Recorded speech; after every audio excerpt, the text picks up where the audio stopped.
and make sure you download it, and I'm going to give you a 7 days full access. If you scroll up, or maybe I'm going to add the link into the chat one more time. In that way, you're going to be able to take the advantage and move forward.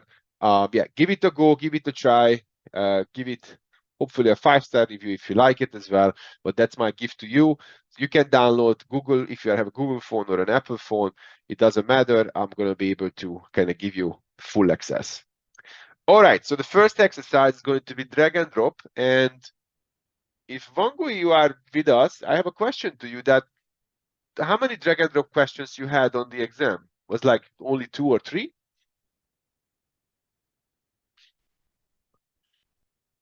I think I had just one. You had just one. Okay. Yeah. Was, let's say, complicated, or that was more straightforward?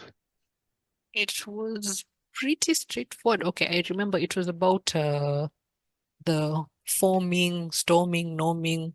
So Okay. it wanted me to arrange it in order. So it Okay. was pretty straightforward. Yeah. Well, that's good. That's good. Something which I think we can also practice next week.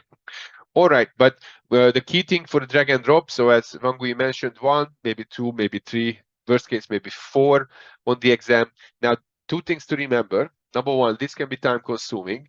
So my advice to you, you might gonna be, flag it to review in the end, and then you review it in the end, because this might take more than 1 minute to get it done.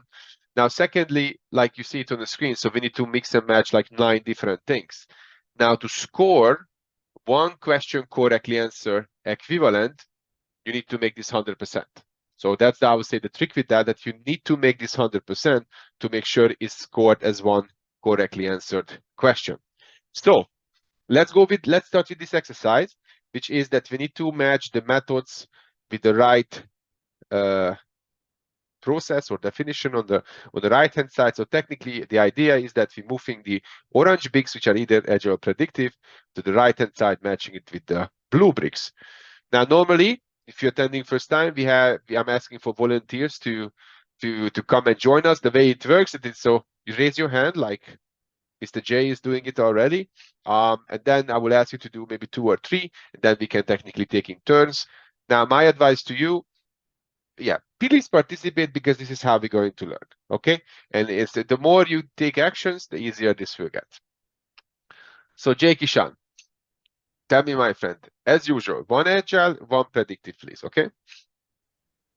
Scrum is agile and project manager is predictive.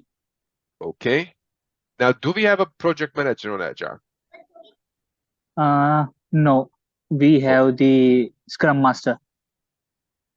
Very good. Now, we don't have project manager on agile because of the Scrum, or is there another reason?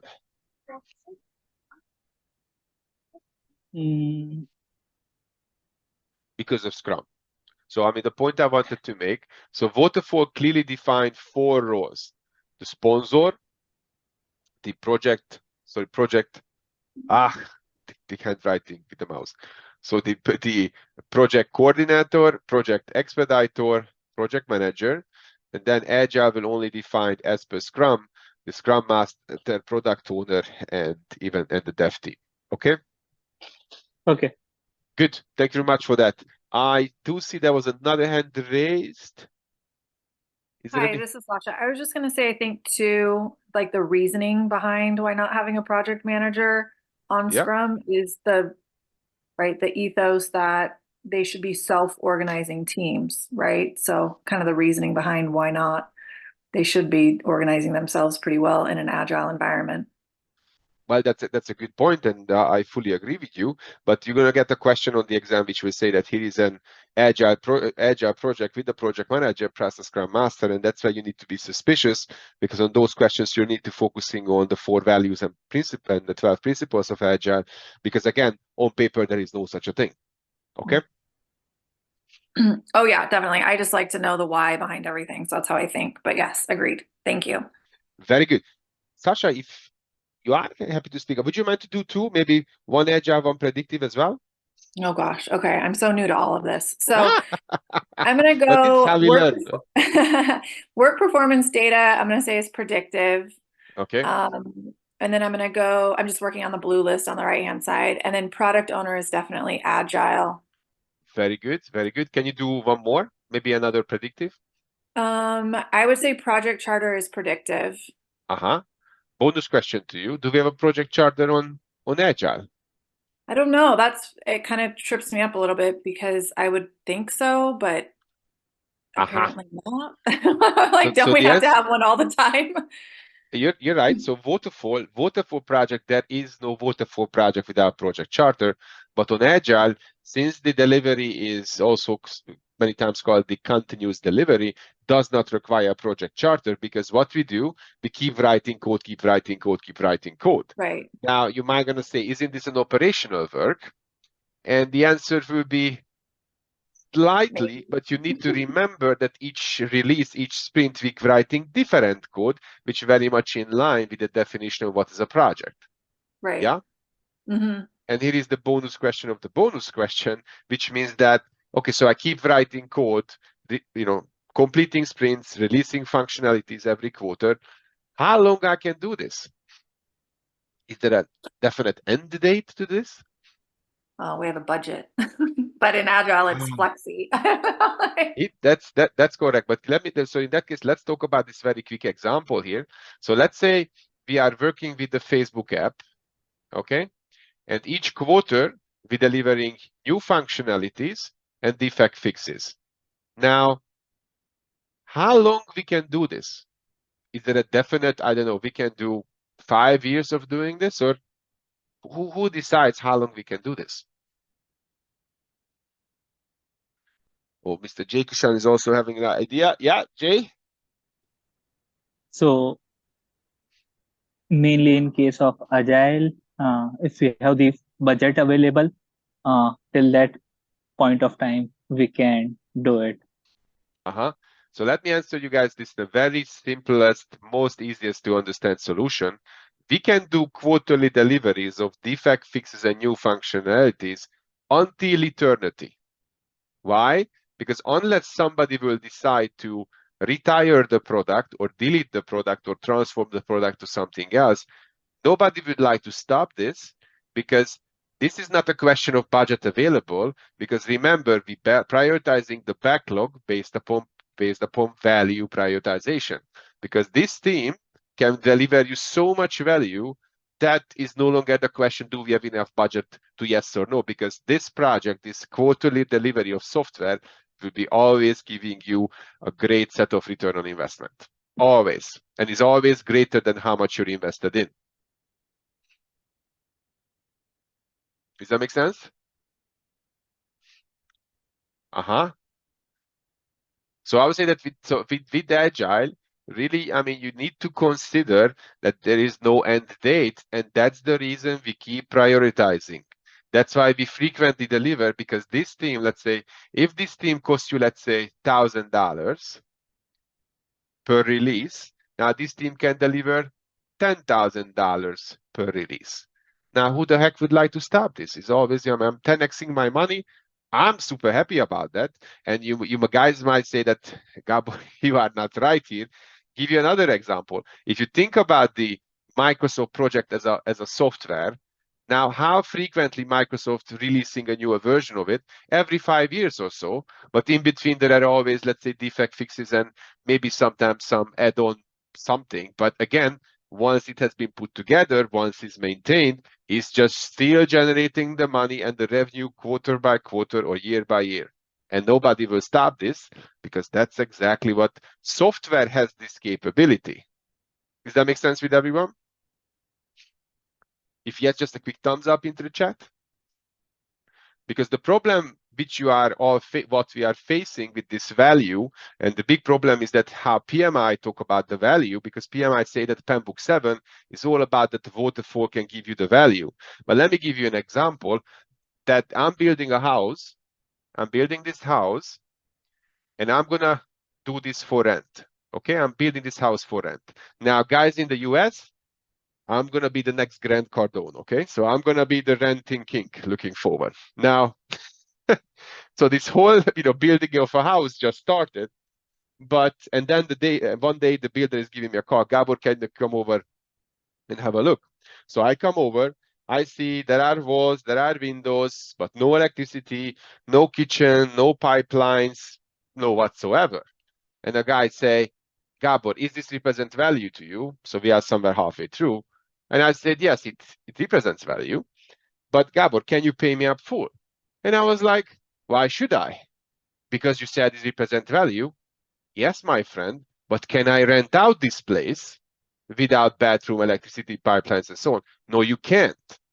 And here is the problem, that in using this waterfall example, from 0 to 100%, there is no value recognition because there is none. Internally, we recognizing the value that we are in progress with the plan as is, but we cannot go and recognize that value until it's not fully complete. Same as if I go with the bridge. If I have a bridge halfway through, can I open this for public and for traffic? Well, I can try, but there will be consequences which you all would like to avoid. But as with the software, which is even just simply working halfway through, I already can make money because with the continuous prioritization of delivering the value, even a partially working product can make a difference. Does that make sense this way? You know, this lovely explanation of the value generation, agile versus waterfall with that house example. Was this useful? Okay. 1 thumbs up, Kate, 2 thumbs up. I mean, if somebody disagrees with me, I'm happy to kind of perform a short discussion on that, but that's why I would say that the value proposition of Agile is very much different scale than waterfall, because on Agile, it's always software development than anything else. Okay, Fumi like this very much.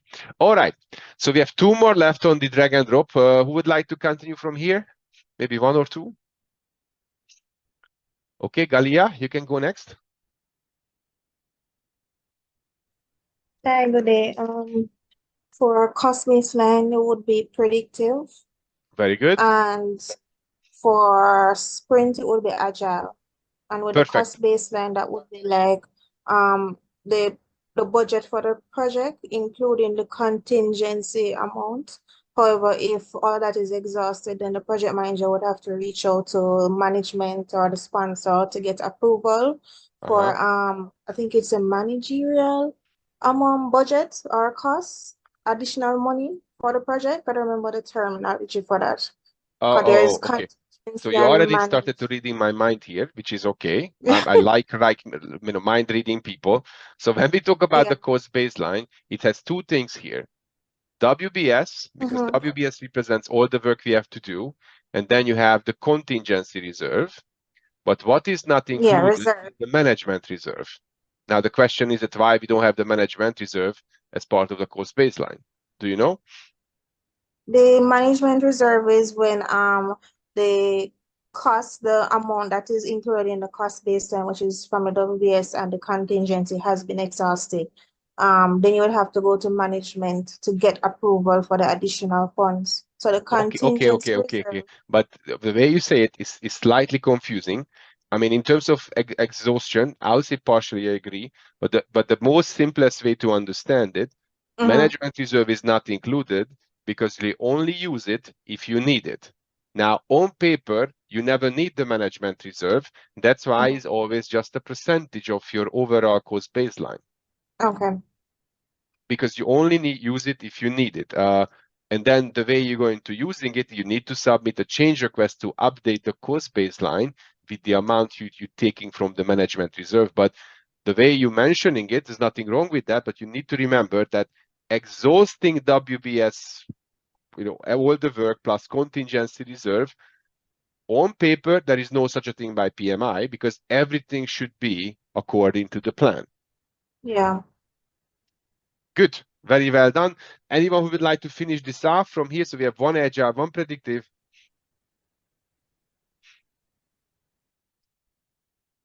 Any brave volunteer, maybe? I think Sasha already unmuted herself. I'll go if nobody else will go, just to help us move Okay, you along. go. Okay, you go. If somebody who hasn't gone wants to go, that's my preference. Quality audit, I'm gonna go with predictive, and agile is definitely we live in the backlog. Perfect. Bonus question to you. Do we have any measures against quality on agile? Isn't it? I mean, there is the definition of done. So Okay. I don't know if that's a quality audit, though, technically. But that's Tell like me. your success criteria, isn't it? Like when we consider something to be done, that's the definition of done. But is there any specific measure against quality of how we're writing the code? What do you think? The same way as on Waterfall, we have the audit, for example. Yeah, I don't know. I mean, I know there has to be, but I don't know what it is. I mean, there definitely has to be some sort of quality check. I don't know what we call it though.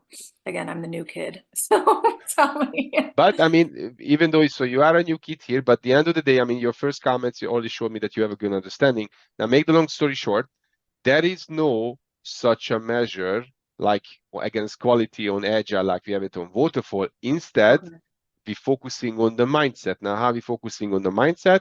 Focusing on the 4 values, focusing on the 12 principles. And I think principle number 7 or number 8 talks about high quality software development. Now, how this is just a way of thinking. So PMI will not give you the know-how that on Waterfall you need to do training first. Now on Agile, there is no training. Instead, we work together through tacit knowledge, sharing experience, so on and so forth. Okay? Okay, got it. Thank you. Perfecto. So, I mean, I do like this type of exercise because this is giving you so much information, can get you so much far. And I would say that the way you need to look into this overall exam prep, the more you see how the dots are connected together, like we have in the last discussion here around the quality, the easier this will get to you. Because again, PMI started to move away for the CAPM that, okay, do you know the definition? You know how to answer a question correctly. They more like, do you understand what quality means on Waterfall, what quality means on Agile? Now you can answer a question. But technically now you have to connecting 2-3 things together to answering a question correctly. And that's what I would say that's a big change looking forward. Now, moving ahead, some of you might know that you can have a free session with me to talk about exam preparation, what are the best strategies for you, or advices on materials, my honest feedback because I'm not affiliated with anyone. Feel free to take the advantage.